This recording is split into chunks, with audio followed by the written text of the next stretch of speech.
কাঠমান্ডু থেকে এই মুহূর্তে যুক্ত হচ্ছেন স্থানীয় চিকিৎসক সজ্জন ঠাকুর। ডাক্তার সজ্জন ঠাকুর, আপনাকে স্বাগত চ্যানেল 24-এ। একটু আপনার কাছে জানতে চাই, এই যে ভয়াবহ ঢল এবং এত প্রাণহানি, নেপাল সরকারের কাছে কি এ ধরনের কোনো পূর্বাভাস আগে থেকে ছিল কিনা যে এই ধরনের পাহাড়ি ঢল হতে পারে বা বন্যা হতে পারে? এই যে বন্যাটা যে হয়েছে এটা মূলত নেপালের পাশের দেশ তিব্বতের জায়গা থেকে হয়েছে, যেটা চায়নার যে জায়গায় ওখান থেকে শুরু হয়েছে। কিন্তু নেপালের কাছে যত তাড়াতাড়ি ইনফরমেশনটা আসার কথা ছিল ওটা তো তাড়াতাড়ি আসেনি। কারণ হইতে পারে যেহেতু যে ইন্টার বর্ডার যে কানেক্টিভিটি বা যে মনিটরিং সিস্টেম আছে সেটা হইতে পারে উইক ছিল। আর যে লোকাল যারা ওখানে মনিটরিং করার যে বডি ছিল তারা সেরকম মানে ইম্পর্টেন্স দেয়নি। ওরা ভাবতেছে নরমাল বন্যার মতো হইতে পারে। সে নরমাল বন্যা ওরা পরিকল্পনা করেছিলেন, কিন্তু এটা নরমাল বন্যার মতো ছিল না। It's a landslide cum flood, দুইটাই মিলে ছিল। সেই জন্য এটা একটা ভয়াবহ অবস্থায়, সেই জন্য একটু ক্ষতি বেশি হয়েছে। জি।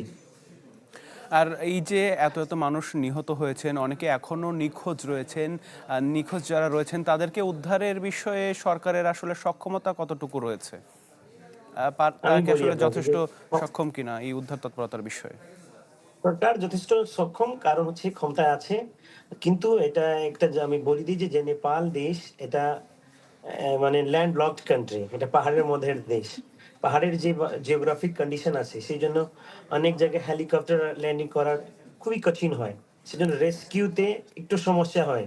রিলিফের জন্য আমাদের নেপাল আর্মি, নেপাল পুলিশ, তারপরে যে সশস্ত্র প্রহরী, আমরা যে সশস্ত্র বর্ডার সিকিউরিটি ফোর্সের জন্য যে পুলিশরা কাজ করে, ওরা সব মিলে বিভিন্ন তান্ত্রিক নিকায় এগুলা মিলে কাজটা চলছে। কিন্তু যেহেতু লিঙ্কড রোড গুলা একটু নষ্ট হয়ে গেছে, ব্রিজ মোর দ্যান 25 আমাদের যে ব্রিজ ছিল সেগুলো ভেঙে গেছে। তারপরে হচ্ছে মোর দ্যান 50 কিলোমিটার রাস্তা নষ্ট হয়ে গেছে।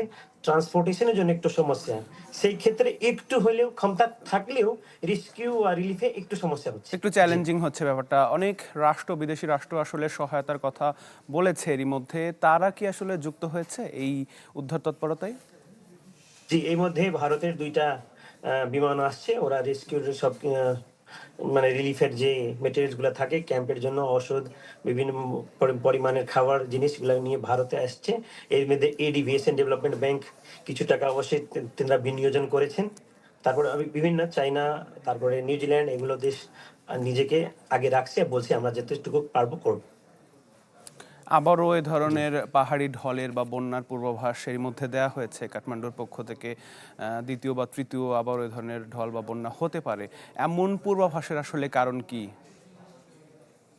এটা একটা গ্লোবাল ওয়ার্মিং একটা হইতে পারে, কিন্তু এটা মাত্র গ্লোবাল ওয়ার্মিং এ না। কারণ হচ্ছে যে এই যা আগেই বলছিলাম গ্লেসিয়ার যে আপনার আইস ফল হয় বা স্নোফল হয় যেগুলো জেমে থাকে, ওগুলা যখন আইস রক যখন অ্যাভালাঞ্চ হয় তখন সেই জিনিসটা একটু ফেটে যায়। ভূকম্প আসছিল, তারপরে এটা পরিকল্পনার বাহিরে।